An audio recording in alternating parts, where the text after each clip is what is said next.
آپ نے حالات جو موجودہ بتائے اور جو ماضی بتایا، تو ظاہر ہے جو ماضی آپ نے تفصیل سے بیان کیا، ہمارے نوجوانوں کو چاہیے جو آج کل ڈسکور شروع ہوا ہے سوشل میڈیا پہ کہ وہ اس ماضی کو کھنگالیں، جانچیں، اور اسی سے جو ہے یہ موجودہ حالات جو پیدا ہوئے ہیں کہ ایک خواب خیالی، ایک نرگسیت جو مسلمانوں میں، پاکستانیوں میں خاص طور پر پائی جاتی ہے، اس سے جو موجودہ ابھی حالات ہیں، جیسے پاکستان اور سعودیہ کے ابھی جو پیکٹ ہوا ہے، لیکن پاکستان تو ایک رینٹیئر اسٹیٹ رہا ہے، وہ امریکہ اور اس کے خلاف کبھی کیا، وہ اسرائیل کے خلاف کبھی کوئی ہو سکتا ہے ایسا کچھ جنگ، یا پھر خود سعودیہ میں جو یہ قطر پہ حملہ ہوا تھا، وہ خود جو ہے وہ سعودیہ کے ایئر اسپیس کے بغیر تو وہاں پہ جا بھی نہیں سکتے۔ اور دوسرا پھر یہ جو ٹرمپ آیا ہے وہاں امریکہ میں، اس نے جو کیا کیا قسم کے اقدامات امیگریٹس کے بارے میں اٹھائے ہیں، انڈیا کے ساتھ ان کا کیسا پہلے دیکھا جاتا تھا، اور پھر پاکستان اور انڈیا کی جو جنگ ہوئی تھی، پھر پاکستان کا جو ملٹری کا جو امیج تھا وہ ختم ہو گیا تھا، بالکل اوپر ابھی اٹھ گیا ہے۔ اور ابھی تو یہ پاکستانی اتنے خوش ہیں کہ بھائی یہ جو معاہدہ پاکستان اور یہ ہو گیا ہے سعودیہ کا، تو یہ تو پتہ نہیں جی ہم کہاں پہنچ گئے ہیں۔ تو یہ جو نوجوانوں میں اس طرح کی نرگسیت بھری ہوئی ہے، تو ان سے آپ یہ موجودہ حالات پہ بھی تھوڑا سا تبصرہ کر دیجیے گا، اور فلسطین کا جو ریکوگنائز ابھی کیا ہے انہوں نے، تو ٹوٹلی آپ اس کو ایک تجزیہ دیجیے گا کہ یہ پاکستان اور سعودیہ کا جو معاہدہ ہے اس کی کیا اہمیت ہے، اور پھر یہ جو ٹرمپ کی امریکہ ابھی کیا چاہ رہا ہے پاکستان سے، کیونکہ پاکستان میں بھی ابھی ایسے تھوڑے حالات جا رہے ہیں کہ خود جو ہیومن رائٹ ایکٹیوسٹ ہیں ان کے کیس چل رہے ہیں عدالتوں میں، پنجابی سندھی جو ہے آپس میں ان کو لڑانے کی تیاریاں کی جا رہی ہیں۔ ایک وہ کوئی تھا پی ایم ایل این کا کوئی آدمی ہے جس کو وہ نکال لیا گیا، اس کے اینٹی سندھی انہوں نے کوئی غلیظ زبان استعمال کی تھی، تو اس پہ پھر پنجابی سندھی کا کیا جا رہا ہے۔ مطلب ہر طرح کا کہ وہ فوج جو ہے کسی بھی طرح سامنے آ کے، جو ویسے ہی پاکستان فوج ہی چلا رہی ہے تو وہ سامنے آ کے یہ کرے، تو اس میں پھر امریکہ اور سعودی اور پھر یہ ٹوٹل اس خطے کا، مڈل ایسٹ کا، اس کا کچھ بیان کیجیے گا۔ جی، بہت میرے خیال میں اس وقت جو دنیا میں جو کچھ چل رہا ہے نا، وہ انتہائی خطرناک صورتحال پیدا ہو چکی ہے۔ ایک تو ٹرمپ وغیرہ لوگ اور اسرائیل کا جو پرائم منسٹر آیا ہے، انہوں نے جو ورلڈ لا بیس ورلڈ آرڈر تھا اس کو تو انہوں نے ختم کر دیا ہے، یونائٹڈ نیشن کو انہوں نے تقریباً ڈسیبل کر دیا ہے، کسی حد تک جو انٹرنیشنل لا تھا اس کو بھی انہوں نے ختم ہی کر دیا ہے۔ اس کو اب آپ اس کو جنگل راج کہہ سکتے ہیں۔ کسی بھی حوالے سے امریکہ اور اسرائیل جو ہے وہ اس کو کسی صورت فالو کرنے کے لیے تیار نہیں ہے۔ ایران پر جو انہوں نے حملہ کیا، وہ ایک ساورن نیشن پر سریعام امریکہ نے جا کر 125 طیارے لے کر گئے اور وہاں ان کے نیوکلیئر سائٹس کو تباہ کر کے آ گئے۔ تو یہ کیا ہے؟ یہ تو ظاہر ہے آپ یہ کہہ سکتے ہیں کہ جس کے پاس طاقت ہے، مائٹ از رائٹ کا قانون ہے، جو جس طرح چاہے کرے۔ تو اسی طرح اگر آپ دیکھیں گے تو اسرائیل بار بار جو ہے وہ 5-6 اپنی پڑوسی کنٹریز پر حملے کر رہا ہے، اس نے قطر پر بھی ایئر اسٹرائک کی۔ تو یہ کیا ہے؟ یہ ظاہر ہے جو انٹرنیشنل لا ہے اس کو انہوں نے بالکل وہ کر دیا، جنگل کے قانون میں بدل دیا ہے۔ وہ شام پہ حملے کر رہا ہے، لبنان پہ کر رہا ہے، فلسطینیوں کو اس نے بالکل جینوسائیڈ کر دیا ہے، پورے غزہ میں بچوں کے قبرستان بنا دیے ہیں، عام پاپولیشن کو مارا ہے۔ فلسطین کے پاس تو کوئی فوج تو نہیں ہے کہ وہ اس سے لڑ رہی ہے، لیکن وہ ایئر فورس جو ہے وہ آپ دیکھیں کہ انہوں نے اسکول، کالج، یعنی وہ عام لوگوں کو ہی مارا ہے۔ تو وہ تو ساری دنیا اس کو جینوسائیڈ ہی کہہ رہی ہے، لیکن یونائٹڈ نیشن کچھ نہیں کر سکی ہے، چونکہ وہاں امریکہ بیٹھا ہوا، امریکہ نے کئی بار وہاں ویٹو کر دیا ہے۔ اب آپ دیکھیں کہ غزہ کا تو مطلب ہے بالکل، یعنی ساری دنیا بے بس ہے۔ یورپ کے جن لوگوں نے فلسطین کو ریکوگنائز کیا ہے، یہ بھی ایک سمبالک ہی ہے، اس میں کوئی میرے خیال میں جب تک سیکورٹی کونسل کے سارے ممبر اس کو تسلیم نہیں کرتے، اس وقت تک وہ سیکورٹی کونسل کا، یا اس وقت تک وہ فل سٹیٹ نہیں بن سکتا ہے، چونکہ امریکہ تو اس کو مان نہیں رہا ہے۔ باقی جو 4 سیکورٹی کونسل کے پرماننٹ ممبر ہیں، چائنا ہے، رشیا ہے، اب فرانس اور یو کے نے بھی تسلیم کر لیا ہے۔ تو امریکہ نہیں مان رہا ہے تو وہ پھر ظاہر ہے فل ممبر نہیں بن سکتا ہے، اس کو آبزرور اسٹیٹس اب بھی ہے، لیکن ایمبیسیز تو وہ اس کے کھول رہے ہیں۔ لیکن بہرحال یہ یورپینز کی بھی ہپاکریسی ہے، وہ اسرائیل کو اسلحہ بھی دے رہے ہیں اور ادھر سے فلسطینی اسٹیٹ کو جو ہے وہ ریکوگنائز بھی کر رہے ہیں، تو ان کی ہپاکریسی آپ دیکھیں۔ ادھر سے جو ٹرمپ نعرے مار رہا ہے کہ میں بڑا انسانیت پرست ہوں، 5-6 جنگیں ختم کر رہی ہوں، لیکن غزہ کا نام بھی نہیں لے رہا ہے، وہ حماس کر رہے ہیں۔ تو یہ ایک بہت بڑی ہپاکریسی بھی ویسٹ کی اور امریکہ کی اور ان کے حکمران طبقے کی سامنے آئی ہے، وہ کہ پبلک میں بہت بڑے پروٹیسٹ ہوئے۔ تو سعودی عرب اور پاکستان کا جو معاہدہ ہے، یہ آپ دیکھیں گے کہ یہ تو بہت امپورٹنٹ معاہدہ، اور اس میں کوئی شک و شبے کی بات نہیں ہے کہ پاکستانی تو پہلے سے ہی سعودی عرب کو ڈیفینڈ کرنے کے لیے تو وہ ذہنی طور پر پہلے سے ہی تیار ہیں، اور وہ کسی حد تک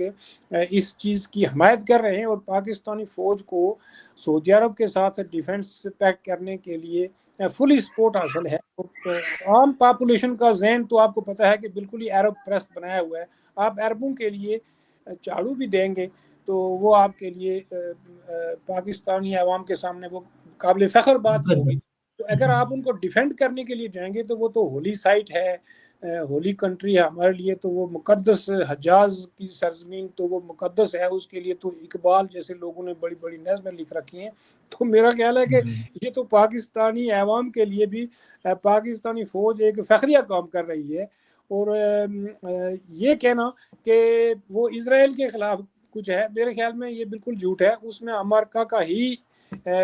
کنسنٹ موجود ہے۔ یہ بات تو سامنے آ جائے گی، ابھی تک تو خیر یہ خفیہ معاہدہ ہی ہے، اس میں صرف یہی بات سامنے آئی ہے کہ ایک پر حملہ دوسرے کے اوپر حملہ تصور کیا جائے گا۔ تو پاکستان پر اگر کل انڈیا حملہ کرتا ہے، جیسے انڈین کہہ رہے ہیں کہ ہم نے آپریشن سندور کو پاس کیا ہوا ہے، یعنی ہولڈ کیا ہوا ہے، وہ کسی وقت دوبارہ شروع کر لیں گے اگر کوئی ایک ٹیررسٹ حملہ ہو گیا، تو سعودی عرب پاکستان کی حمایت کے لیے تو نہیں آئے گا، ظاہر ہے وہ فوج تو نہیں بھیجے گا۔ تو ظاہر ہے یہ ساری باتیں جو ان کی ہیں، تجارت بہت اچھی ہے انڈیا سے پاکستان کے جی ہاں، بنسبت تو بہت وہ اچھی کے اندر وہاں $100 ملین کا انہوں نے وہاں $100 بلین کی انویسٹمنٹ بھی کر رکھی ہے۔ سعودی عرب کے ساتھ ان کے تعلقات جو ہیں وہ ٹریڈ بیسڈ ہیں، ٹیکنالوجی کی بنیاد پر ہیں۔ انڈیا وہاں سے بہت ساری چیزیں لاتا ہے سعودی عرب سے، تو وہ ٹریڈ ریلیشن ہے ان کے اور ان کے۔ لیکن پاکستانیوں کو انہوں نے رکھا ہوا ہے یہ چوکیداری کے لیے، بندوقیں چلانے کے لیے اور اس طرح کے کاموں کے لیے۔ ان کو ظاہر ہے ان کی فوج کو وہ پیسے دیں گے اور وہ باقاعدہ ان کو کرایہ دیا جائے گا، تو پاکستانی فوج وہاں سے جو ہے وہ اسرائیل سے تو ان کو ڈیفینڈ نہیں کرے گی، بلکہ یہ اصل میں یمن ہے، ایران کے خلاف اگر کوئی آنے والے وقتوں میں بڑی سازش ہوتی ہے یا کوئی اس کو ریجیم چینج کا کوئی ہوتا ہے یا ایران کے اندر کوئی صورتحال پیدا ہوتی ہے، تو یہ اصل میں اس کو ڈیفینڈ کرنے کے لیے یمن سے اور دوسرے مسلمان ملکوں سے یا ایران سے ہی ڈیفینڈ کیا جا سکتا ہے، یا انٹرنلی اگر کوئی بڑے پیمانے پر بادشاہت کے خلاف کوئی اپرائزنگ ہوتی ہے، تو اردن میں بھی پاکستانی فوج نے 1970 میں شاہ حسین کو ڈیفینڈ کیا تھا اور فلسطینیوں نے اپرائزنگ کی تھی تو وہاں ان کا قتل عام کیا تھا۔ تو میرے خیال میں یہ ایک تو انٹرنل تھریٹ بڑی ہے ان تمام بادشاہوں کو، اور سعودی عرب کو بھی انٹرنل تھریٹ بڑی ہے، یمن کی تھریٹ ہے، اور ایران کو ہی وہ تھریٹ مانتے ہیں۔ لیکن میرا اپنا خیال یہ ہے کہ یہ معاہدہ گو کہ بڑا امپورٹنٹ ہے سعودی عرب کے لیے اور پاکستان کے لیے بھی بہت امپورٹنٹ ہے۔ کسی حد تک پاکستان ہو سکتا ہے کہ ان سے پیسے لے کر اپنی ایئر فورس کو ایکسپینڈ کرے، کیونکہ ہو سکتا ہے کہ اگر انہوں نے ان کو پیسے دیے تو پاکستان اپنی ایئر فورس کا ایک ایکسٹینشن کر کے وہاں سعودی عرب میں رکھے۔ اچھا یہ بات بھی بڑی امپورٹنٹ ہے کہ یہ جتنے بھی کنگڈمز ہیں، جتنے بھی عرب شیخ ہیں یا یہ جو بادشاہت ہیں، یہ اپنے ملک کی آرمی نہیں بناتے ہیں۔ کیوں؟ کہ ان کو ڈر ہے کہ کل یہی آرمی جو ہے وہ ہمارے تخت الٹ دیں گے اور بادشاہتیں ختم کر دیں گے، اس لیے وہ اپنے ملک میں کوئی اسٹرانگ آرمی نہیں بناتے ہیں۔ وہ کہ پاکستانی ان کو پہلے بھی ٹریننگ دیتے تھے، پاکستانی فوج وہاں پہلے سے موجود ہے سعودی عرب میں۔ تو یہ امپورٹنٹ معاہدہ ہے، ضرور ہے۔ ہو سکتا ہے کہ پاکستان کو وہ پیسے دے کہ وہ اپنی ایئر فورس کا ایک حصہ بنا کر جس کا خرچہ سعودی عرب دے گا وہ ان کو دے۔ اس وقت تک تو پاکستانی ایئر فورس اپنے ہی جو احساس ہیں ان کو ڈیفینڈ کرنے کے لیے اس کا اتنا ہی سائز ہے، تو اس کو تھوڑا سا اور ایکسپینڈ کر سکتے ہیں، وہ کوئی $30-40 بلین ان کو چاہیے تو وہ کر لیں گے، ان کے لیے ان کو ڈیفینڈ کر لیں گے۔ پاکستان تو خود یہ پاکستانی فوج کا تو نعرہ یہی ہے کہ جہاد فی سبیل اللہ اور وہ جو ایمان تقوی کا نعرہ ہے، تو ڈیفینیٹلی سعودی عرب کو ڈیفینڈ کرنا، سعودی عرب کے لیے مرنا تو ان کے لیے میرے خیال میں بڑے فخر اور اعزاز کی بات ہوگی۔ پاکستان کے لیے یہ نہ بھی مریں، سعودی عرب کے لیے مرنا تو میں سمجھتا ہوں کہ ان کے لیے قابل فخر بات ہوگی، اور یہ بڑے اعزاز کی بات بھی ہوگی، اور یہ حقیقی طور پر شہید ہوں گے اگر وہاں کوئی مارتا ہے۔ کیونکہ اسرائیل جو ہے، اسرائیل کا کوئی پتہ نہیں ہے، وہ میڈ ڈاگ کی طرح سب کو وہ بائٹ کر رہا ہے، لیکن سعودی عرب پر تو وہ کبھی بھی حملہ نہیں کرے گا۔ سعودی عرب والے تو ان کے ساتھ ہمیشہ سے کولیبریٹ کرتے ہیں، سعودی عرب کی کنسنٹ، سعودی عرب تو ظاہر ہے، اسرائیل کیا ہے، اسرائیل تو سیدھی سیدھی بات ہے کہ وہ امریکہ کی ایک ایکسٹینشن ہے، تو پاکستان امریکہ کی ایکسٹینشن سے کیسے لڑے گا، یا سعودی عرب امریکہ کی اس ایکسٹینشن سے کیسے لڑے گا؟ ظاہر ہے یہ سارے امریکہ کے کنٹرول میں ہی یہ سارے ملک ہیں۔ وہ کہ یہ بات امریکہ نے پاکستانی فوج کو کہی ہوگی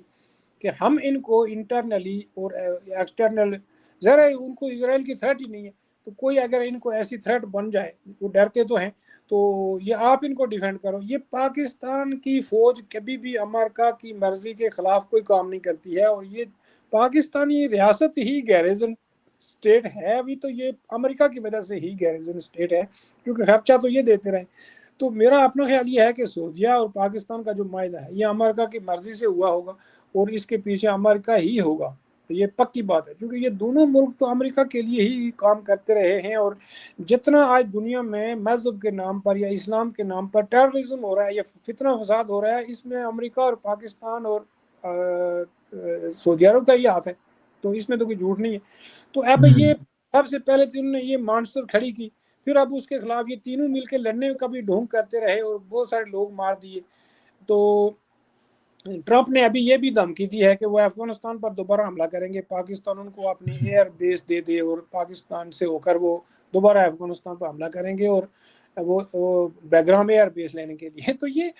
ٹرمپ بھی تو ایک دنیا کے سامنے پورے امریکہ کو بھی ایک مذاق بنا چکا ہے۔ کل جو اس نے یونائٹڈ نیشن میں اسپیچ کی ہے، اس نے یہ کہا کہ یہ جو گلوبل وارمنگ اور کلائمیٹ چینج کی بات ہے کہ یہ اسکیم ہے۔ یعنی ایک ایسا بندہ جو پوری دنیا کا اس وقت سب سے طاقتور بندہ ہے، وہ گلوبل وارمنگ کو ایک اسکیم کہہ رہا ہے، فراڈ کہہ رہا ہے، دھوکہ کہہ رہا ہے۔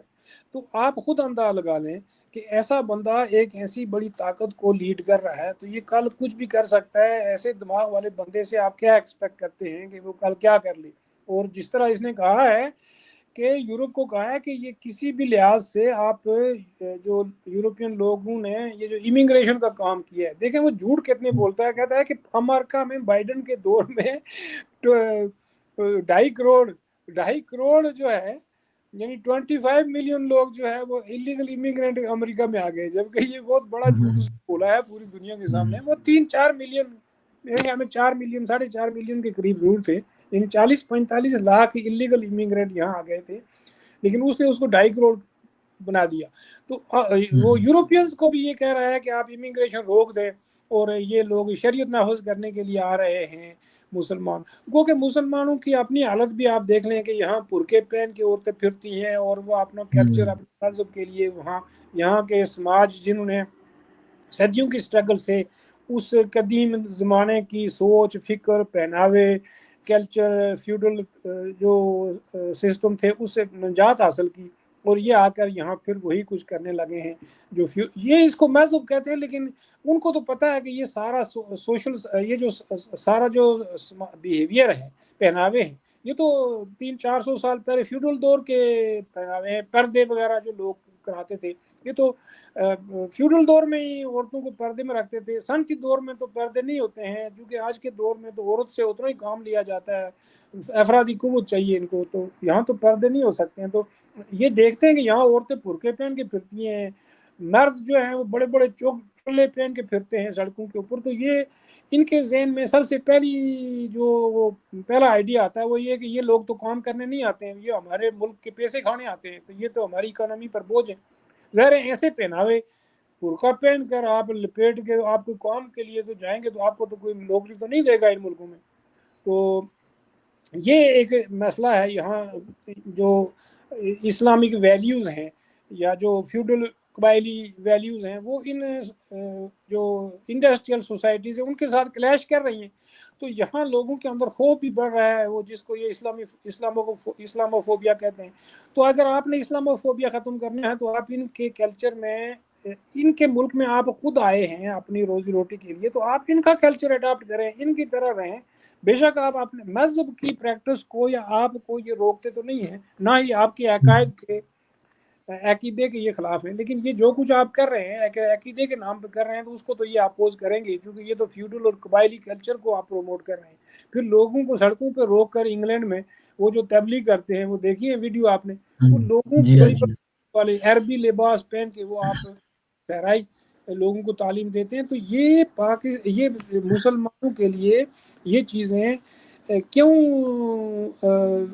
سمجھ کا باعث نہیں ہے، یا مسلمان ان چیزوں کو کیوں نہیں سمجھ پا رہے ہیں؟ چونکہ ان کو تعلیم ہی ایسی دی گئی، ان کو کچھ جی سکھایا ہی نہیں گیا. ان کا ورلڈ ویو جو ہے وہ وہی ریلیجیس ورلڈ ویو ہے جو ہزاروں سال پرانا ہے. تو اس کو لے کر یہ آج کی دنیا میں جس طرح گھوم پھر رہے ہیں، ظاہر ہے یہ مولوی ہی نہیں ہیں بلکہ عام مسلمان بھی ان معاشروں کے اندر اس آزادی سے بھی خوف زدہ ہے جو یہاں جی کے سماجوں نے اپنی عورتوں کو آزادی دی ہے، یا یہاں جس طرح کا جو سسٹم ان نے ڈیولپ کیا ہے، یہ تو صدیوں کی محنت کے بعد انہوں نے یہ سسٹم ڈیولپ کیا ہے جس میں جی. سماجی اس پہ میں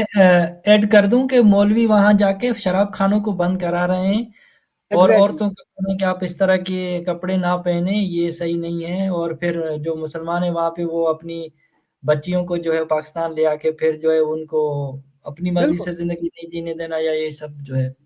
تو یہ ساری چیزیں دیکھیں نا کہ آپ ان کے سماج میں آتے ہیں اور ان کی سماجی ویلیوز اور ان کے کلچر پر حملے کرتے ہیں، تو یہ لوگ آپ کو کسی صورت یہاں معاف نہیں کریں گے. کسی حد تک ان نے مسلمانوں کو بہت زیادہ ٹالریٹ کر لیا ہے، اور اب میرے خیال میں بات بہت آگے نکل گئی ہے. اب یہ ٹالریٹ کرنے کے لیے تیار نہیں ہے. اور اس کے ساتھ ساتھ ایک تو یہ مسلمانوں کا یہ مسئلہ ہے جو انٹیگریٹ نہیں ہوتے ہیں، دوسرا ان کے اندر ٹالریٹ نہیں ہے، اپنا مذہب دوسروں پر تھوپنے کی کوشش کرتے ہیں، اور مذہب کے نام پر یہ عرب کا میڈیول زمانے کا کلچر لوگوں پر تھوپتے ہیں. اور پھر کچھ معاشروں کے لوگ جو پاکستانی معاشروں کے لوگ ہیں وہ وہی کے قبائلی اور جاگیردارانہ سوشل ویلیوز لے کے آتے ہیں اور وہ ان کو یہاں پریکٹس کرتے ہیں، اور یہ کوشش کرتے ہیں کہ کسی طرح یہ لوگ بھی ہمارے سوشل ویلیوز کو اپنا لیں. تو اس کا یہ ڈائریکٹ اثر یہاں کے سماج پہ پڑ رہا ہے. اوور آل جو امیگریشن ہے اس کے بھی یہ لوگ خلاف ہو چکے ہیں، کیونکہ یہاں اب اس طرح کی ورک کنڈیشنز نہیں رہی ہیں. یہاں انڈسٹریل جو بوم تھا اس زمانے میں ان کو سستے ورکر چاہیے تھے، اب وہ اتنے بڑے پیمانے پر یہ لوگ ورکر لے آئے ہیں کہ ان کی اگلی نسلیں بھی یہاں انٹیگریٹ نہیں ہوئی ہیں. پھر یہاں کچھ ریسزم بھی ہے، ان کا اپنا بھی کچھ وہ ہے، سوسائٹی کے اندر ریسزم بھی بہت ہے. ان کے اندر بھی بہت بڑے پیمانے پر ریسزم تو ہے، ان جتنے بھی یہ جو ویسٹرن کنٹریز ہے. تو اس نے بھی یہاں کے لوگوں کو کسی حد تک ان سے دور رکھا ہے، اور یہ خود بھی انٹیگریٹ نہیں ہونے دے رہے ہیں، لیکن اب ان کو بلیم کر رہے ہیں. تو اس طرح یہ جو کیپٹلزم کا گلوبل بنیادوں پر جو کرائسس ہے